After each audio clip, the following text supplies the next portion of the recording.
Chaitra Kundapura fire brand ಅಂದ್ಕೊಂಡು big ಬಾಸ್ಗೆ entry ಕೊಟ್ಟು famous ಆದವರು ಈಗ ಮತ್ತೊಮ್ಮೆ ಸುದ್ದಿಯಲ್ಲಿದ್ದಾರೆ. ಚೈತ್ರ ಕುಂದಾಪುರ ಅದು ಕೂಡ ಮದುವೆಯ ವಿಚಾರಕ್ಕೆ ಚೈತ್ರ ಕುಂದಾಪುರ ತಂದೆ ಕೊಟ್ಟಂತಹ ಹೇಳಿಕೆ ಈಗ ದೊಡ್ಡ ಮಟ್ಟದಲ್ಲಿ ಚರ್ಚೆ ಆಗ್ತಾ ಇದೆ. ಚೈತ್ರ ಕುಂದಾಪುರ ಒಂದಲ್ಲ ಒಂದು ವಿಚಾರಕ್ಕೆ ಸುದ್ದಿಯಲ್ಲಿ ಇದ್ದೇ ಇರ್ತಾರೆ. ಮೊನ್ನೆಯಷ್ಟೇ ಕುಟುಂಬಸ್ಥರ ಸಮ್ಮುಖದಲ್ಲಿ ಪ್ರೀತಿಸಿದ ಹುಡುಗನ ಜೊತೆಗೆ ದಾಂಪತ್ಯ ಜೀವನಕ್ಕೆ ಕಾಲಿಟ್ಟಿದ್ರು. ಆದರೆ ತಮ್ಮ ಮದುವೆಗೆ ಖುದ್ದು ತಂದೆಯನ್ನೇ ಕರೆದಿಲ್ಲ ಎಂಬಂತಹ ಆರೋಪ ಕೇಳಿ ಬಂದಿದೆ. ಖುದ್ದು ತಂದೆಯೇ ಮಗಳ ವಿರುದ್ಧ ಕಿಡಿಕಾರಿದ್ದಾರೆ. ಚೈತ್ರ ಕುಂದಾಪುರ ಆಕೆಯ ಮದುವೆಗೆ ನನ್ನನ್ನು ಕರೆದಿಲ್ಲ, ನಾನು ಮದುವೆಗೆ ಹೋಗಿಲ್ಲ, ಆ ಮದುವೆಯನ್ನು ನಾನು ಒಪ್ಪಲಾರೆ. ಚೈತ್ರ ಮತ್ತು ಆಕೆಯ ಪತಿ ಇಬ್ಬರೂ ಕೂಡ ದೊಡ್ಡ ಕಳ್ಳರು.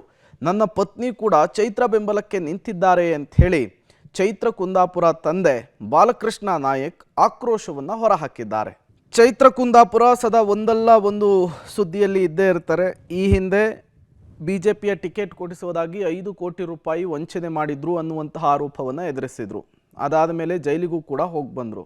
ಅದಾದ ಮೇಲೆ ಬಿಗ್ ಬಾಸ್ ರಿಯಾಲಿಟಿ ಶೋನಲ್ಲಿ ಕಾಣಿಸ್ಕೊಂಡು ರಾಜ್ಯದ ಗಮನ ಸೆಳೆದಿದ್ರು. ಬಿಗ್ ಬಾಸ್ನಿಂದ ಹೊರಬರ್ತಾ ಇದ್ದ ಹಾಗೆ ಚೈತ್ರ ಕುಂದಾಪುರ ಮದುವೆಯ ವಿಚಾರ ದೊಡ್ಡ ಮಟ್ಟದಲ್ಲಿ ಸದ್ದನ್ನು ಮಾಡಿತ್ತು. ಪ್ರೀತಿಸಿದ ಹುಡುಗನ ಜೊತೆಗೆ ಸಪ್ತಪದಿ ತುಳಿದಂತಹ ಚೈತ್ರ ಕುಂದಾಪುರ ವಿರುದ್ಧ ಈಗ ಅವರ ತಂದೆಯೇ ಗಂಭೀರ ಆರೋಪವನ್ನು ಮಾಡ್ತಾ ಇದ್ದಾರೆ. ಒಂದು, ನನ್ನನ್ನು ಮದುವೆಗೆ ಕರೆದಿಲ್ಲ ಅನ್ನೋದು.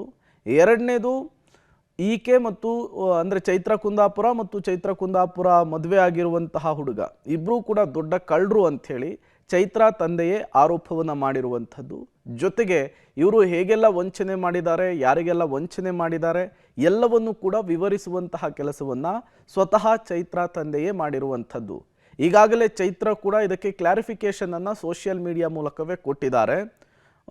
ನನ್ನ ತಂದೆ ಕುಡಿತಾ ಇದ್ರು, ಇದನ್ನೇ ಬಳಸ್ಕೊಂಡು ಈ ರೀತಿಯ ಹೇಳಿಕೆಯನ್ನು ಕೊಡಿಸುವಂತಹ ಕೆಲಸ ಆಗಿದೆ ಅನ್ನುವಂತಹ ಮಾತುಗಳನ್ನು ಕೂಡ ಆಡಿದ್ದಾರೆ. ಕಳ್ಳರು ಮದುವೆ ಆಗೋದು ಅವ್ರು ಇಬ್ಬರು ಅವನು ನಮ್ಮ ಮನೇಲೇ ಇದ್ದವ, 12 ವರ್ಷದಿಂದ ನಮ್ಮ ಮನೇಲೇ ಇದ್ದವ, ಕಳ್ಳವ. ಅವಳು ಕಳ್ಳರು, ಇಬ್ಬರಿಗೂ ಕಳ್ಳರು ಮದುವೆ ಆದರು. ಬರೀ ಇದೇ ದರೋಡೆ ಮಾಡ್ಕೊಳ್ಳೋದು, ಇದೇ ದೇಶಕ್ಕೆ ದ್ರೋಹ ಮಾಡೋದು, ವಂಚನೆ ಮಾಡೋದು ಅವ್ರಿಗೆ ಅದೇ ಕಸಬು. ಅವಳಿಗೆ ಮಾನ ಮರ್ಯಾದೆ ಏನು ಇಲ್ಲ. ನಮ್ಮ ಕುಟುಂಬದ ಮಾನ ಮರ್ಯಾದೆ ತೆಗೆದು ಬಿಟ್ಲ. ಅವಳನ್ನು ಕಂಡ್ರೆ ನಂಗೆ ಆಗೋದಿಲ್ಲ, ಅವಳು ಎಂದೂ ಉದ್ಧಾರ ಆಗೋದಿಲ್ಲ. ಮತ್ತು ಅವಳು ಮಾಡುವಂಥ ಕೆಲವು ಕೆಲಸಗಳಿಗೆಲ್ಲ ನಾನು ಒಪ್ಪಿಗೆ ಕೊಡಲಿಲ್ಲ ಅಂತೇಳಿ ಮೋಸ ವಂಚನೆಯಲ್ಲಿ ಇದ್ದಳು. ನಾನು ಸ್ವಲ್ಪ ಸತ್ಯ ನ್ಯಾಯ ಧರ್ಮದಲ್ಲಿ ಇರುವನು, ನನ್ನ ಸತ್ಯ ಧರ್ಮದಲ್ಲಿ ಇರುವನು. ಮತ್ತು ನನ್ನ ಹಿರಿಯ ಮಗಳು ಗಾಯತ್ರಿ ಸಹ, ಅವಳು ಸಹ ಗೌರವದಿಂದ ಮರ್ಯಾದೆಯಿಂದ ಬಾಳುವಳು. ಅವಳ ಮೇಲೆ ಒಂದು ಸುಳ್ಳು ಅಪವಾದ ಹಾಕಿದ್ಳು, ದುಡ್ಡು ಕೊಡಿದೆ ಅಂತೇಳಿ. ಇವಳದ್ದೇ ಒಂದು ಕೀರ್ತಿ ಬರಬೇಕು. ನಾನು ಈ ಪಾಪಿ ಮಗು ಎಂದಿಗೂ ನಾನು ಕ್ಷಮೆ ಕೊಡುವುದಿಲ್ಲ. ಅವಳು ಒಂದು ಕ್ರಿಮಿ ಇದ್ದಂಗೆ, ದೇಶಕ್ಕೆ ಮಾದಕ್ಕೆ ಅವಳು. ಈ 5 ಕೋಟಿ ಗೋವಿಂದ ಪೂಜೆ ಹಗರಣದಲ್ಲಿ ಅವಳು ಕೋಟಿ ಹಣ ಹೊಡೆದು ಸಾಬೀತಾಗಿದೆ.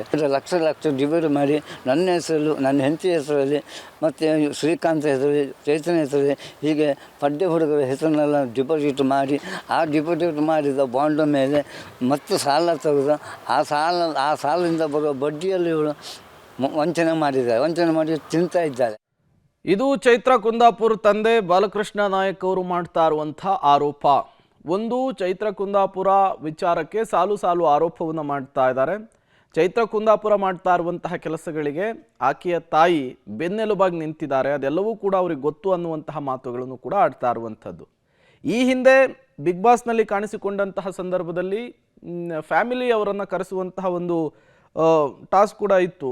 ಆ ಸಂದರ್ಭದಲ್ಲೂ ಕೂಡ ಚೈತ್ರ ಮನೆಯಿಂದ ಚೈತ್ರ ತಾಯಿ ಮತ್ತು ತಂಗಿ ಅಷ್ಟೇ ಬಂದಿದ್ರು. ತಂದೆ ಎಲ್ಲೂ ಕೂಡ ಕಾಣಿಸ್ಕೊಂಡಿರಲಿಲ್ಲ. ಜೊತೆಗೆ ತಂದೆ ಬಗ್ಗೆ ಎಲ್ಲೂ ಕೂಡ ಮಾತನಾಡಿರಲಿಲ್ಲ ಚೈತ್ರ. ಈಗ ಚೈತ್ರ ಮದುವೆ ಆಗ್ತಾ ಇದ್ದ ಹಾಗೇನೆ ಚೈತ್ರ ತಂದೆ ಮಾಧ್ಯಮಗಳ ಮುಂದೆ ಬಂದಿರುವಂತಹದ್ದು. ಚೈತ್ರ ವಿಚಾರಕ್ಕೆ ಸಂಬಂಧಪಟ್ಟಂತೆ ಹಲವು ವಿಚಾರಗಳನ್ನು ಪ್ರಸ್ತಾಪಿಸುವಂತಹ ಕೆಲಸವನ್ನು ಕೂಡ ಮಾಡ್ತಾ ಇದ್ದಾರೆ. ಅದು ಕೋಟಿ ರೂಪಾಯಿ ವಂಚನೆ ಮಾಡಿದ ಆರೋಪದಿಂದ ಹಿಡಿದು ಆ ವಂಚನೆ ಮಾಡಿದಂತಹ ದುಡ್ಡನ್ನು ಹೇಗೆ ಇವರು ಏನು ಮಾಡಿದ್ರು ಎಲ್ಲವನ್ನು ಕೂಡ ವಿವರಿಸುವಂತಹ ಕೆಲಸವನ್ನು ಕೂಡ ಮಾಡ್ತಾ ಇರುವಂಥದ್ದು.